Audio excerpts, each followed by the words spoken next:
So Israel has confirmed their readiness to join fully in the fight against Christian genocide in Nigeria. And this, their representative, has also listed some of the things they will be doing very soon in order to fight and protect the interests of Christians in Nigeria. And these people are not bluffing. You know Benjamin Netanyahu, he does not joke. Now, the Israeli Prime Minister Benjamin Netanyahu has announced a new front to protect Christian communities in Nigeria and beyond.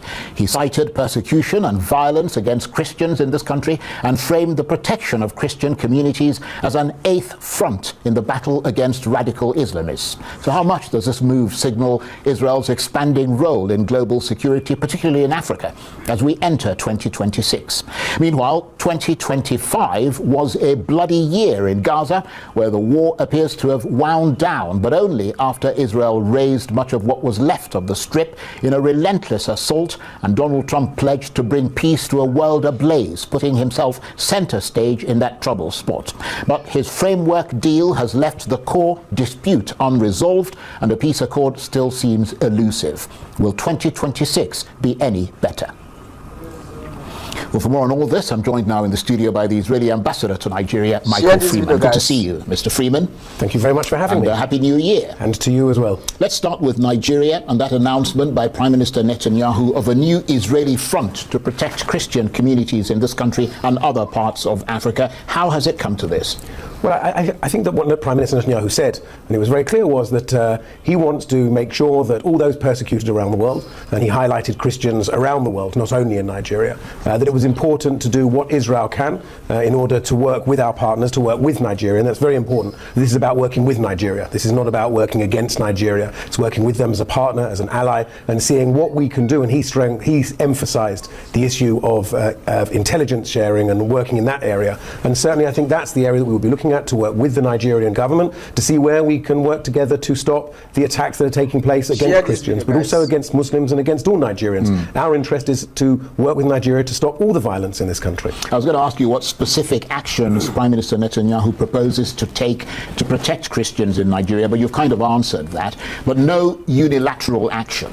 No, absolutely. Our aim is to work with the Nigerian government, and the Prime Minister highlighted issues of intelligence sharing and other areas, and I think that we will be led and guided by the Nigerian government as to where we can work and where we can partner, because this is very much about working with an ally, working with a partner, and doing things to tackle insecurity as a whole within the country. And I mean, obviously Israel is a staunch ally of the United States. I mean, if Mr. Trump was to decide to take some further action in Nigeria unilaterally, what would Israel's response be? I mean, I know it's a hypothetical situation. Well, one, it's a hypothetical situation, and two, I think there's probably a better question to ask the American ambassador rather than the Israeli ambassador as to what the Americans may... What would Israel's response be? Well, in a hypothetical, we'd have to see what the situation was. I couldn't tell you what our response is. What I can tell you is that we want to work with the Nigerian government to see what we can do to help and work with them to tackle insecurity across the country. And how has the Nigerian government responded to Mr. Netanyahu's statement? I'm wondering if there's been any sort of behind-the-scenes diplomatic communication about this between you and the Tinubu administration? Well, any communication behind the scenes will obviously remain behind the scenes. But as I said, Prime Minister Netanyahu has made our position clear, and so anything that we can do in those areas, and obviously when you're dealing with issues of intelligence and when you're issuing of information, it's not something that we're going to talk about publicly, because that would undermine the entire purpose of having a conversation about intelligence sharing. But why would Mr. Netanyahu be talking about protecting Christians in Nigeria when peace remains elusive in his own backyard in Gaza? I mean, doesn't his statement seem contradictory given the ongoing Gaza conflict? I don't think they're contradictory at all. What Prime Minister Netanyahu spoke about was Christians across the world. It wasn't only he spoke about Christians in Nigeria, he spoke about Christians across the world. And he highlighted the fact that Israel is the only country in the Middle East where the Christian population is growing. It's the only country in the Middle East where the Christian population is thriving. It's the only country in the Middle East where Christians have complete freedom of worship and freedom to do what they want. And I think that that was the point that the Prime Minister Netanyahu was making. And that's the critical point here, is that opportunity for Christians. You know, if you look at Israeli society, Christians are the most well-educated in Israel, they are the wealthiest, there are many, many things, but fundamentally, Christians have total freedom of religion, they can pray where they want. You know, we've just had New Year and Christmas, and you saw thousands of Christians in Jerusalem, walking through the Via Dolorosa, going to the Church of the Holy Sepulchre. I was actually in Jerusalem on Christmas Eve and on Christmas Day, and we saw Christmas trees and Christmas lights and Christians having a wonderful, wonderful time in Jerusalem, totally free to express their religion, to express their identity, and it was amazing to see. It was amazing as an observant Jew to be able to see this in my home city of Jerusalem. So would it be fair to say that this announcement by Mr. Netanyahu, talking about protecting Christians, not just in Nigeria but around the world, is part of a broader strategy? He talked about an eighth front in the battle against radical Islamists.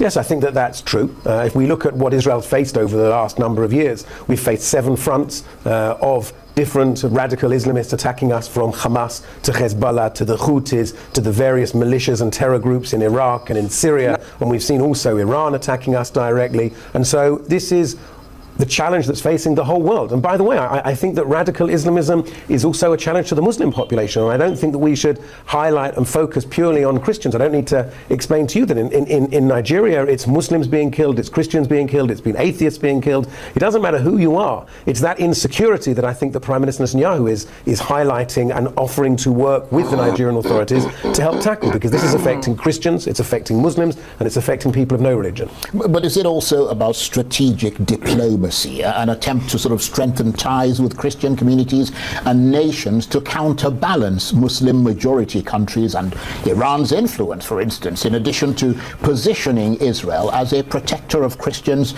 to bolster its image in the Christian world? Because of course that sort of action appeals to evangelical Christian supporters in the US and around the world, doesn't it? Well, Israel protects Christian because it's what we believe in. Israel is a country that is founded on the principle of guarantee of equality of religion, the guarantee of freedom of religion. We see that the Muslims have freedom of religion, Christians have freedom of religion. The only time in Jerusalem's history when all the religions have had total freedom of religion is when Israel has been in control. And so it's not about doing something for political purposes or diplomatic purposes. This is a fundamental ideological belief that Israel holds, that we need to provide freedom of religion and protect all minorities. Doesn't matter if they are Christian, if they are Muslim, if they are Jew. The fundamental principle for us is to protect the freedom of religion and protect all of those people. So that's where this is coming from. That's where this is born from. And I would emphasize that Israel has got very strong relations with many Muslim countries around the world. We've seen that now we're celebrating 5 years of the Abraham Accords, where we signed agreements with the United Arab Emirates, with Bahrain, with Morocco. Only today we announced a deepening of strategic ties with Morocco in the defense field and in other areas. So we've got very strong relations with Muslim majority countries, with Muslim countries and with Christian countries, because I think those countries recognize that we work to protect freedom of religion regardless of what the religion is. But yet peace remains elusive in Gaza. In fact, Israel bombed Gaza today. A number of Palestinians killed in spite of the fact that there is a pause in hostilities, or there's supposed to be there. Let's then turn to Gaza. We talked about the territory quite a bit in 2025 and attempts to end the conflict there. What's your expectation in 2026? Well, firstly, we've seen, and I've been here many times and we've spoken about the hostages on a number of occasions. There's still one Israeli hostage being held by Hamas, Ran Gvili. It is a body. He was murdered on the 7th of October, and Hamas are still holding his body. And we expect that as part of the agreement that they should return him immediately. Without him being returned, we can't really move on. But surely, I'm sorry to interrupt you, you must know, I mean, you caused the destruction in Gaza. You must know that, look at all the rubble. I mean, we're watching scenes from Gaza on television. It can't be easy for the Hamas or whoever it is to find bodies in that rubble. Well, you won't allow heavy equipment into Gaza. No, how are they going to be able to dig all that up? There's plenty of heavy equipment in Gaza. We've allowed heavy equipment into Gaza. And as you all know, they managed to return all of the other bodies, that they knew exactly where they were. They played a game of, oh, we don't know where they are, they don't know where they are. And then when we said, well, if you don't know where they are, then maybe the ceasefire isn't working. And when President Trump made it clear that they needed to return the bodies, suddenly they found all the bodies. So we believe that they know where Ran Gvili is being held, and we believe that they need to return him immediately. And then the next stage of that is the disarmament of Hamas, because without the disarmament of Hamas, we can't be moving on. And that's the next part of the plan. The next part of the plan laid out by President Trump is the full and total disarmament of Hamas. And that is absolutely crucial for Israel, isn't it? Well, it's crucial, I think, for peace. It's not about whether it's crucial for Israel. This is crucial for peace. Hamas is a terror organization that not only carried out 7th of October, where they massacred thousands of Israelis and kidnapped Israelis.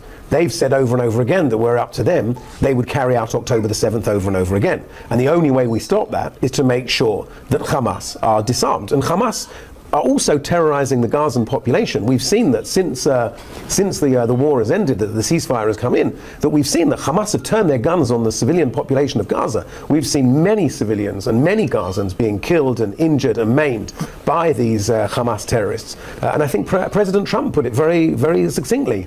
Either Hamas can do this the easy way, or they'll do it the hard way. But Hamas need to be disarmed for any better future for the Palestinians in Gaza. Well, Hamas, though, has made it clear that it will not unilaterally disarm, that it'll have to be part of a political process. And for Hamas, the Palestinians, the Arab states, and indeed for many Western countries, particularly some in Europe, it has to be a pathway to a Palestinian state. How do you see that panning out in 2026? Well, Hamas are not interested in a Palestinian state. Hamas are interested in destroying the Jewish state. But Israel isn't interested either.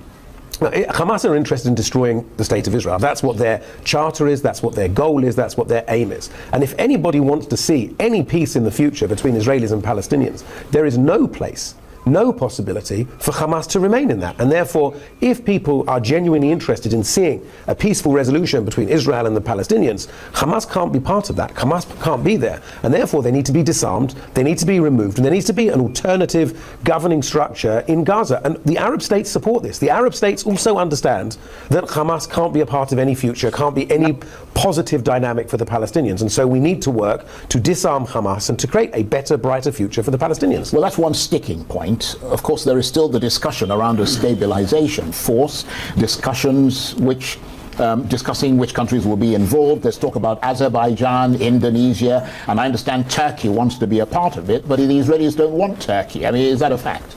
Well, we've seen that the Turkish leadership, Erdogan and others, have made outrageous statements about Israel, delegitimizing Israel as a country. They host Istanbul and in parts of Turkey. We've seen a number of terror attacks that have taken place inside Israel by Hamas originating from cells within Turkey. So putting Turkey in there at this stage is a bit like putting the fox in charge of the chicken coop. It's not a confidence builder. It's not a confidence builder, and it's not something that we think will lead to a positive dynamic and a better future for Israelis or Palestinians. Well, let's say that Turkey is removed from that equation and, there is some stabilization force that goes in. Will the Israelis allow it to be powerful enough and enabled enough to push Israel out of the rest of the Gaza Strip? It still controls, which is around, I think, 53%? Well, there's a very clear pathway which has been laid out by President Trump's plan, which Israel has accepted. And as we go through the stages, those stages involve Israeli withdrawal from the Gaza Strip. And our intention and our commitment made by Prime Minister Netanyahu and by the Israeli government is to follow that plan all the way through. And to follow it all the way through means obviously withdrawing on the basis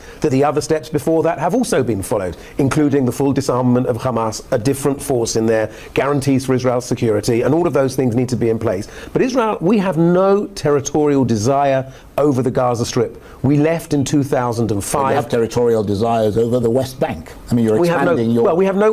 the conversation at the moment is obviously we're talking about Gaza. But I'm just saying, because you do have territorial ambitions on the Palestinian territory. Well, your question was about Gaza and about whether or not Israel is going to withdraw. We have no desire to be there. We withdrew fully once in 2005, and we certainly intend to leave there in the future. We don't want to be there. It's not a territory that we want to be. We have no desire to be there. And so as long as all of the stages are followed of President Trump's plan, then we will withdraw from the Gaza Strip as well.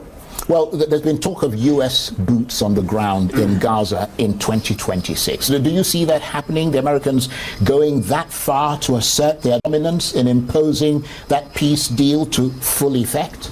Well, I don't know who's going to have boots on the ground and who's not going to have boots on the ground. I know that we're committed to the Trump's peace plan, that we are committed to having a stabilization force. Who will be part of that stabilization force?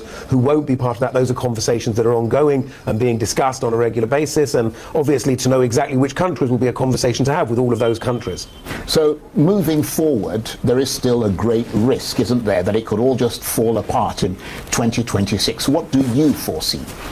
Well, I hope that it won't fall apart. I hope that this is a ceasefire. I hope that we will see the return of Rangvili's body. I hope that we will see the disarmament of Hamas. I hope that we will see a stabilization force there. I hope that we will see a new governing body that will bring a better future for the Palestinians. I hope that we will see the possibility of Israel withdrawing further, and that for all of the Israeli communities that are around Gaza, my father-in-law lives very close to the Gaza border, that he should have a more peaceful life, that he should be able to live like all of those people there, and that we also see a better future for the Palestinians. This needs to be a better future for everybody, because if it's not a better future for everybody, then there's no real hope of it lasting and being a better future. Well, that's a good note to end on, and a hopeful one. So we thank you for coming in. Michael Freeman is the Israeli ambassador tonight.